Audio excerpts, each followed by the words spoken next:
Hi friend, आज मैं आपको सिखाऊंगा कि कैसे आप आपकी एक्सेल में इनकम फ्रॉम कैपिटल गेन जो है वो कैसे कैलकुलेट कर सकते हैं। तो उसके लिए पहले से मैं ऑलरेडी एक पेज क्रिएट करके रखा हूँ कि आपको दिखाने के लिए। आप देख सकते हैं कि ये मेरा एक पेज ऑलरेडी क्रिएट किया हुआ है। मैं आपको बता देता हूँ इधर से। ये देखिए, मैंने ऑलरेडी इसको एक कैलकुलेशन करके रखा हूँ। ये आप आपकी एक्सेल में बना के रखिए, बहुत ही इजी है और आप इसको यूज़ करके बहुत ही फर्स्ट आप आपकी जो कैपिटल गेन कितना हो रहा है वो आप जान सकेंगे, और टैक्सेबल कैपिटल गेन भी है कितना वो भी आप जान सकेंगे। तो उसके ये पहले ये आपको बताने के पहले मैं आपको बता देता हूँ कि ये कैपिटल गेन होता क्या है। और ये दो तरीके होता है कैपिटल गेन, एक होता है लॉन्ग टर्म कैपिटल गेन, एक होता है शॉर्ट टर्म कैपिटल गेन। तो लॉन्ग टर्म जो कैपिटल गेन होता है और शॉर्ट टर्म जो कैपिटल गेन होता है वो होता है कि अगर मान लीजिए आप कोई भी प्रॉपर्टी बोलिए या फिर कुछ शेयर, डिविडेंड, कुछ भी अगर आप परचेस किए थे बहुत दिन पहले और अभी इसको आप मान लीजिए सेल कर रहे हैं, तो उसको सेल करने के बाद आपको तो एक प्रॉफिट हो रहा है ह्यूज अमाउंट का। तो वो जो प्रॉफिट है वो आपका कैपिटल गेन है। तो वो जो आपका जो प्रॉफिट है वो कम हम लोग को सरकार को, गवर्नमेंट को उसके लिए टैक्स देना पड़ता है कि आपने इसमें इसका जो प्रॉफिट हुआ है तो उसके लिए आपको टैक्स देना पड़ेगा। लेकिन टैक्स जो आपको देना पड़ेगा वो कितना अमाउंट के ऊपर आपको टैक्स देना पड़ेगा वही मैं आपको एक कैलकुलेशन करके आपको दिखाऊंगा। तो उसके लिए एज ए एग्जांपल मैंने इधर पे एक प्रॉपर्टी को ऑलरेडी सिलेक्ट करके रखा हूँ कि आप देख सकते हैं कि ये मैंने एक प्रॉपर्टी इधर पे दे के रखा हूँ कि मेरा प्रॉपर्टी जो है वो परचेज़ किया था मैंने 1996 में। 1996 में मेरा ये जो प्रॉपर्टी है ये मैंने ख़रीदा था और अभी मैं इसको सेल कर रहा हूँ। ये जो प्रॉपर्टी मेरा अभी सेल हो रहा है, ये अभी जाके सेल हो रहा है 2016 में, मई महीने की 1 तारीख को ये सेल हो रहा है। तो जब मैंने 1996 में ख़रीदा था 75,000 से ख़रीदा था और अभी जब मैं इसको सेल कर रहा हूँ, देखिए सेल अमाउंट जो ऑफ द प्रॉपर्टी 6 लाख। तो आपको देख के लग रहा है कि मैंने 6 लाख से इसको अभी सेल किया हूँ, 75,000 से ख़रीदा था, तो बाकी जो अमाउंट है वो मेरा इसको माइनस करने से कैपिटल गेन हो जा रहा है। नहीं, ऐसा होता नहीं है। कैपिटल गेन जो होता है उसका एक अलग सा कैलकुलेशन होता है, वो कैलकुलेशन करके आपको उसको निकालना पड़ता है कि कितना हो रहा है कैपिटल गेन। तो वो इसके पहले और एक चीज़ बता देता हूँ कि ये शॉर्ट टर्म कैपिटल गेन और long term capital gain. Short term बहुत ईजी है, मतलब आपका जो आप जो सेल कर रहे हैं वो आपका परचेज डेट से लेके और सेल्स डेट, इसका ये दोनों का डिफरेंस अगर आपका 3 साल से ज़्यादा हो रहा है तो वो हो जाता है आपका लॉन्ग टर्म कैपिटल गेन, और अगर 3 साल से कम होता है वो होता है आपका शॉर्ट टर्म कैपिटल गेन। तो एज ए एग्जांपल ये मेरा एक, देखिए मैंने 1996 में ख़रीदा था और अभी 16 में इसको सेल कर रहा हूँ, तो ये अब मेरा लॉन्ग टर्म कैपिटल गेन हो चुका है। तो ये कैसे पता चलेगा कि आपका जो सेल हो रहा है ये 36 मंथ से ज़्यादा है क्या कम है। तो उसके लिए मैं इधर पे एक फॉर्मूला यूज़ किया हूँ, देखिए नंबर ऑफ़ मंथ।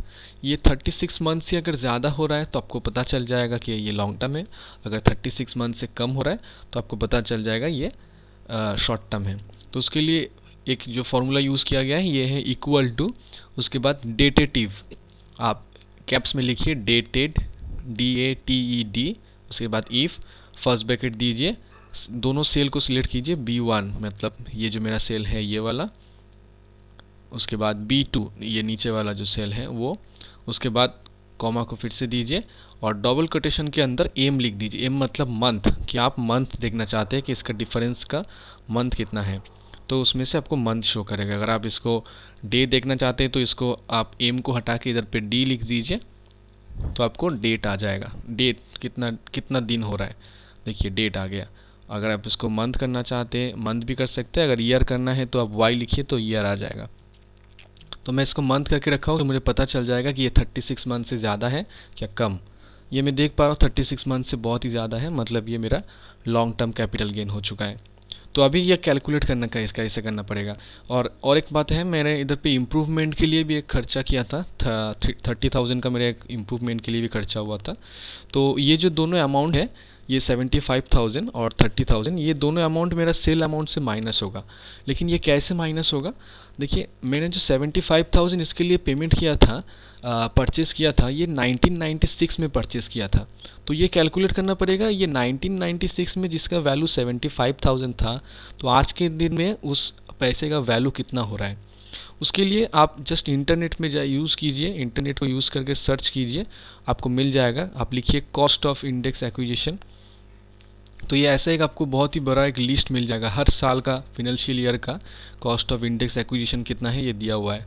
2081 से 1981 से लेके 82, ये 81 से 82 का जो फाइनेंशियल ईयर है, जिसमें उसका वैल्यू, किसी का वैल्यू अगर 100 रुपये था, तो वो आज के डेट में 2016-17 में उसका वैल्यू है 1125।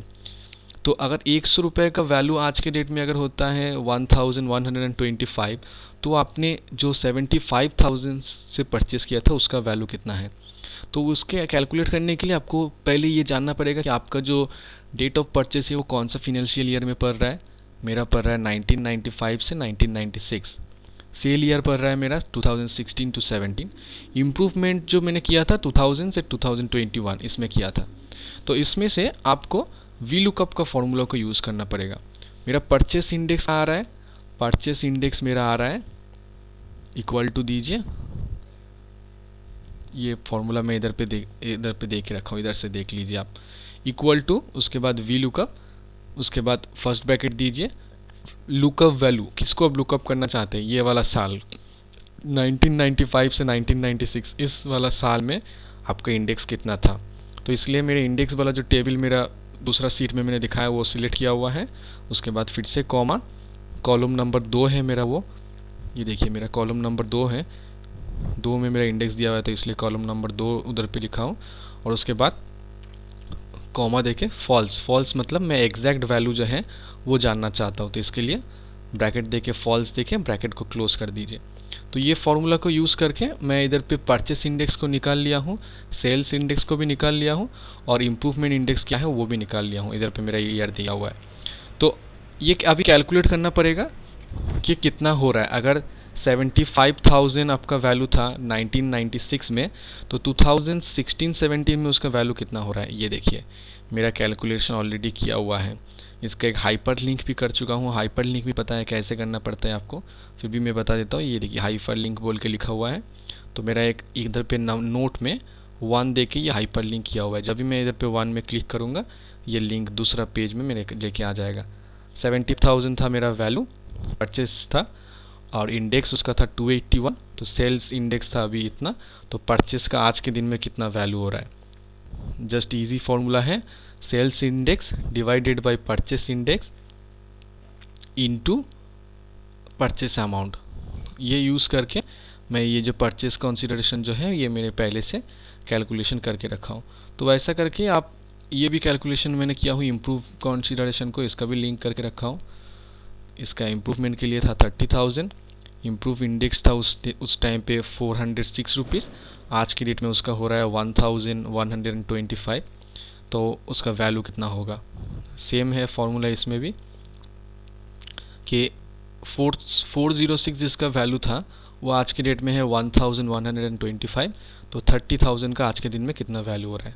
ये मेरे फार्मूला को यूज़ करके, बहुत ही इजी फार्मूला है। ये देखिए मेरा फार्मूला इधर पे दिया हुआ इक्वल टू, उसके बाद B3 वाला ये जो सेल है मेरा, ये B3 को मैं सिलेक्ट किया हूँ, purchase amount divided by F1,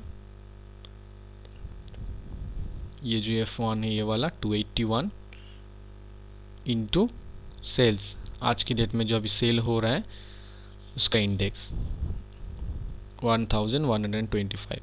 तो ऐसा करके मैं दोनों का वैल्यू निकाल लिया हूँ कि परचेस का वैल्यू आज के दिन में कितना है 75,000 का, और इम्प्रूवमेंट का वैल्यू आज के दिन में कितना है 30,000 का। आज के दिन में इसका वैल्यू है 83,128। तो दोनों ये जो अमाउंट है ये आपका 6 लाख से माइनस हो जाएगा, माइनस होके बाकी जो अमाउंट रहेगा वो आपका कैपिटल गेन अमाउंट है। तो अभी उसमें से आपको कुछ माइनस भी मिलेगा, जैसा अगर आपको मान लीजिए जो प्रॉपर्टी या फिर लैंड, जो भी अपने बिल्डिंग कुछ भी अगर मान लीजिए आपने जो सेल किए थे, तो वो कैपिटल गेन से आपको क्या माइनस मिलेगा। अगर कुछ अपने ब्रोकरेज दिए थे वो सेल के टाइम पे, या फिर ट्रांसफ़र का कुछ कॉस्ट हुआ था वो आपको माइनस मिल जाएगा। और एक चीज़ आपको माइनस मिलेगा कि एग्जिम्पशन और एक मिलता है अंडर सेक्शन 54 से लेके 54G तक है, ये आपको डेट से इसका डिटेल्स मिल जाएगा। ये जो एग्जिम्पशन माइनस होता है वो है अगर मान लीजिए जो आपका ये ज़्यादातर प्रॉपर्टी के लिए आपका होता है कि मान लीजिए आपका कुछ लैंड था जो आप सेल कर रहे हैं, या फिर कुछ फ्लैट था जो आप सेल कर रहे हैं, और सेल करके आप दूसरा कोई एक प्रॉपर्टी ख़रीद रहे हैं, तो वो नया जो प्रॉपर्टी आप ख़रीद रहे हैं वो अगर आप 2 साल के अंदर अगर ख़रीद रहे हैं तो वो पूरा जो अमाउंट है नया प्रॉपर्टी का, उसका अमाउंट आपको इधर से माइनस हो जाएगा। ये जो लॉन्ग टर्म जो कैपिटल गेन है उसमें से आपको माइनस हो जाएगा। नया जो आप फ्लैट खरीद रहे हैं या फिर लैंड खरीद रहे हैं उसका पूरा अमाउंट आपको इधर से माइनस हो जाएगा। अगर आपका पहले से ख़रीदा हुआ है, कुछ अंडर कंस्ट्रक्शन का काम चल रहा है, तो वो भी आपको इधर से माइनस हो जाएगा। उसका कुछ रूल्स डिटेल्स दिया हुआ है, वो आपसे एक बार नेट से आपको डिटेल्स ले लेना पड़ेगा। और इसको मैं फार्मूला को यूज़ करके ये इधर पे आप अगर दोनों का भी अमाउंट अगर दे देंगे, मान लीजिए आपका ब्रोकरेज के लिए लगा था 10,000 दे दीजिए, और आपने अभी नया जो आपने फ्लैट या कुछ भी अगर मान लीजिए ख़रीदे थे तो उसका अभी वैल्यू था आपका 1 लाख।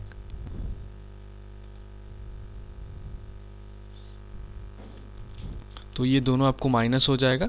तो मतलब बाकी जो कैपिटल गेन आपका रहा वो आपको देना पड़ेगा 1,600 1,06,605 1 लाख सॉरी माफ़ी चाहूँगा 1,06,605 रुपीज़।